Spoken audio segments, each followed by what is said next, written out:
Life Audio.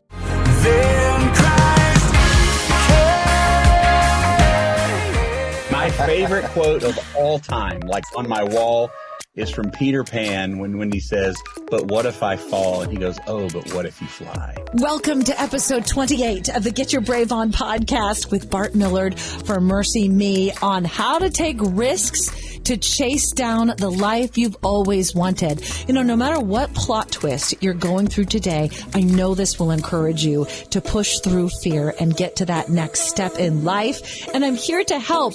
Don't miss any of the Get Your Brave On podcast episodes designed to help you through all the plot twists of life. Subscribe on the platform you're listening on today and leave a review, and I'll shout you out like KT Mack. Thank you so much. He said, practical and real.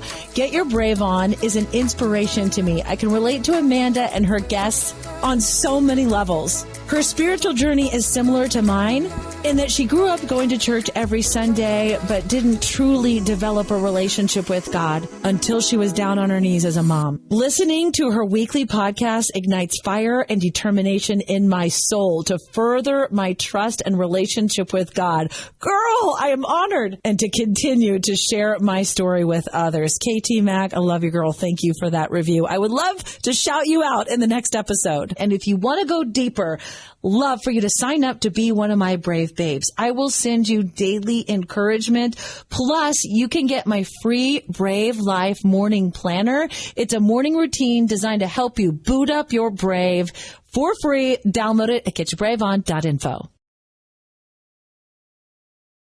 I'm so excited. MercyMe is on the Get Your Brave On podcast today. I'm Bart Millard. Barry Groff, thank you so much for coming. What's happening? Oh, not much. Just talking about music. Well, I talk music. I talk other things too. I am kind of obsessed with trying to obey this command that God has given us to live a strong and courageous life, because I realized that He doesn't say, hey, it's an option. It might be a good idea for you to be strong and courageous. He says, have I not commanded you? So I love to start every podcast off kind of going deep. Are you okay with this? Are we comfortable with this? Of course. Sure.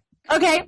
So you can answer this question in two ways. What is the bravest thing you've done lately? Or if you're really brave, like we do in the Get Your Brave On podcast, what's the bravest thing you feel like you've done in your life? I don't know. You had kids. I do have kids. I have 5 kids. That's brave. Yeah, teenagers. Let them drive me around. That was incredibly brave. Might as well have been bungee jumping. Gosh, what's the bravest thing? For me would be the moment that I took a break from college to start MercyMe. I was petrified and thought I'd made a massive mistake, much like the rest of my family thought I probably made a big mistake. But just knew it's something I had to do and wasn't good at college. You know what? I don't think I realized, what year in college were you when you decided I'm still sophomore. You're still sophomore. Okay, that's awesome. Messed her off. I took a gap 2 decades, a gap 20 years. So did you have anyone in your life when you were making that brave decision that tried to talk you out of it?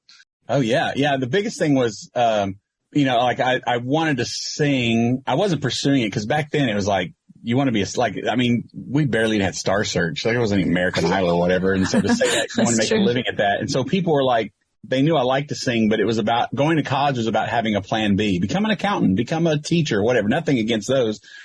And I just thought I'm going to be in debt for a long time for something that I really hope I never do. And so a lot of people, they didn't say I couldn't make it, just like, man, that sounds hard. You should do this. And my grandmother, who named the band, told me, MercyMe, get a real job, was the one that was like, she was paying for my college. She goes, you can have every dime that you're going to use for college if this is really what you to do to try to start this band. And so, and she was incredibly supportive. And she was like, I don't want to pay for something you're not passionate about. And so go after it. And between her and my dad before he passed away, it was like, there's nothing you can't do was all I needed to hear. And so, but it was still, I was petrified. Like I was like, man, the last couple weeks ago was our 28th anniversary, or 28 years we've been doing it. And yeah, it's like, I would have never dreamed of what it's become. I thought, man, if I could do this for a few years and tell my kids stories of old, or I don't know, but I can't believe I'm still doing it.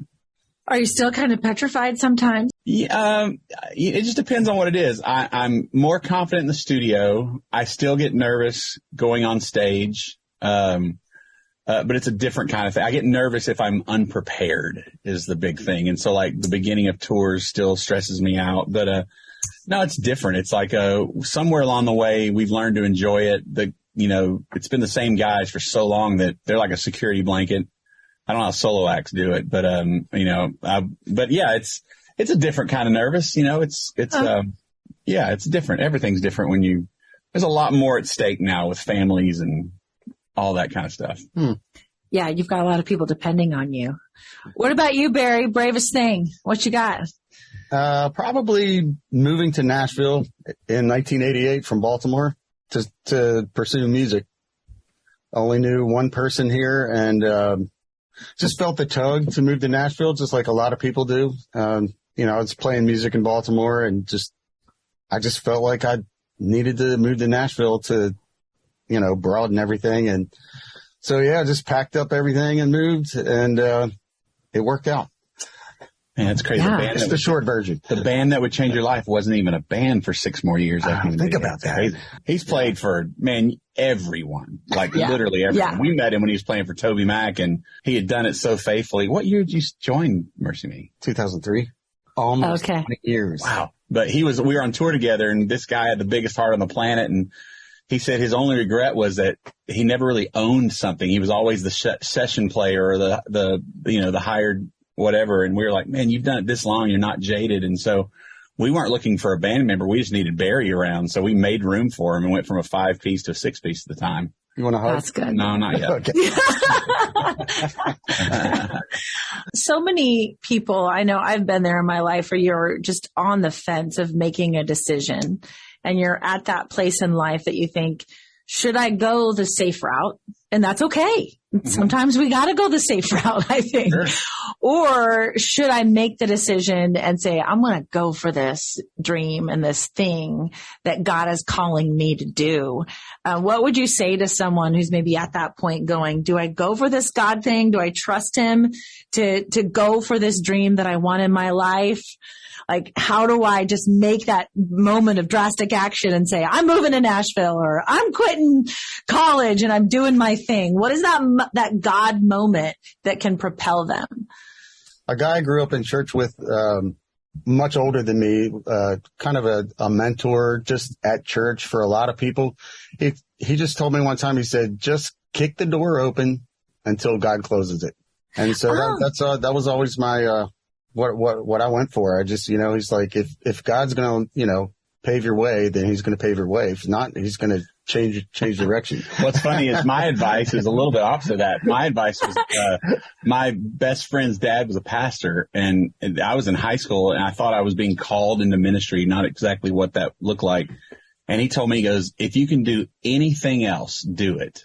He goes, his whole point was because we need people that cannot walk away from it. Not that it sounds like a fun thing to do or whatever. He goes, you'll know when it's like, you can't shake that desire. And he's like, we don't want anybody that's half-heartedly into this. Like, so if there's any room for something else you might want to do, you might want to pursue it because this is life changing for not only you, but other people. And he's like, and you'll know, it's like, I remember, gosh, when I was engaged, it's like we had no money and I was asking her, when I asked my in-laws if I could marry their daughter, I didn't have anything. And I was that whole living on love stuff. And they were like, how are you going to support her? I was like, I have no idea, but I know I can't live without her. And it's that kind of attitude of like, you'll know. It's like, and so it's like, you just can't shake it when it's in something you're called to do or whatever. And people ask all the time, like stuff like, hey, I want to do what you do. Like we've heard that for years, like college age students or whatever. Like, how do I do that? And I'm like, well, if I knew, I'd write a book and make a ton of money. But I said, the biggest advice I would give them is, cause they'd always say, well, I'm in this little worship band, but I'm waiting for, whatever to come. And I was like, man, stop treating it like a stepping stone. The truth is that God has raised you up for right now. And you may be in front of a crowd of 10 or 10,000, but I'm not. No one else is. That's your moment. And and treat it as such. And you'll be amazed at the other opportunities you'll be given, but don't just overlook it waiting for something and like blowing it off like it's not a big deal. It's the biggest deal because it's right in front of you right now. And man, I just heard a podcast the other day and the guy was talking about, this is random. It was really inspiring to me. He was talking about how, quit trying to be original. If you're yourself, you're the only one. You're already original. And anyway, I thought that was cool advice. But. That is good. It shouldn't be an effort, like to be original, right? You're just like to be like everybody else. And yeah. Well, I think sometimes I don't know about you, but sometimes I feel like in the church, growing up in such a conservative environment myself, I remember feeling like I had to fit into like the culture when I really didn't. But God needs us to be the original version that he created instead of working to fit in some kind of subculture. Yeah. Because the massive culture needs you. Do you ever run out of different ways to sing about Jesus? That was a struggle. After the movie came out, which was interesting, because I feel like myself included, everybody had enough of MercyMe is what it felt like. Like it was just kind of everywhere and I was kind of annoyed by it. And we were supposed to start working on another record and man, I was stumped. I had nothing to write about and I couldn't figure it out, like dreading going to the studio, which is my happy place. And my manager of all people was like, man, I can tell you why you're that way. And he was like, you lament very well. He goes, the songs that are important to you have come out of dark places or things you've gone through. And he's like, for once in your life, everything's okay. Like you've got more than you could ever dream has happened with healthy kids and an amazing marriage and it's like, it's okay to have a season to where it's like, he was right. For me to write something in that time felt like I was manufacturing suffering, if that makes sense. And it felt fake. And so like Inhale, Exhale, that was the first time in my life that I'd ever found inspiration through other people's stories, like Say I Won't with our friend Gary, who lost his arms and his legs. And I'd never done that before. And so it was kind of shifting gears, but there was a moment to where it was like, I don't know where I'm going to get the inspiration and didn't know how to describe it until my manager he explained it. He was spot on. It was like, I was kind of happy and writing is a hard thing for me and I didn't want to go there. And so yeah, I just had to kind of shift gears and figure that out and we're good now. It's good. It's okay to write from a happy place. I remember, a recent call to my father and going, Dad, it's like things feel weird. Like, cause I got through 3 kids and teenagers during a pandemic and all of this stuff. And I was looking around. I was like, what is this feeling? He goes, this is called normal. It's very weird for you. What do you do when you're like, okay, I'm in this. I want to impact people's lives. We've got Always Only Jesus coming out. We're playing your new song. Is it that you had more to say or is it that you have a mission that you want someone to know with this new album? I think it's and both a little bit. Yeah, for us, Inhale, Exhale during the pandemic was kind of a lane change for us. When the pandemic happened, everybody got off the road. Every artist went to social media to stay in touch with their fans. And so we were seeing like 10 to 20 of these gut wrenching emotional performances online daily. It was like watching The Notebook like 20 times a day. And it was like, man, I can't cry anymore. And so we were like, maybe we should try to get people to laugh or dance or smile. And so we were trying to wrap up an album. Pandemic happens. The label's like, well, we're not going to release now. No one's doing anything. And so, what ended up being like 15 months, we ended up writing like 30 or 40 more songs. And then we found ourselves, I guess it was intentional. It didn't feel like that, but we started pushing aside all the power ballads and the stuff that I feel like everything was saturated with that at the time. And we were more into writing a disco song with Gloria Gaynor and just anything that'd make you dance or just another approach at this we wanted to do. And so we finished Inhale, Exhale. We put it out there. And then, I gauged time by what album came out. Like my son was born during Bring the Rain or Coming Out to Breathe or whatever. And so that's the COVID record. And, we waited forever, finally toured the album. I think we did 2 short tours and then we were just ready to move on. Like everything's starting to try to get back to normal. That album served its purpose and it had so many songs left. And we noticed that beginning with Then Christ Came, which was supposed to be on that album, and we pulled it off on purpose because we thought we already had our singles picked and we wanted it to be a single. So when the album was done, we were going to do a short EP around Then Christ Came.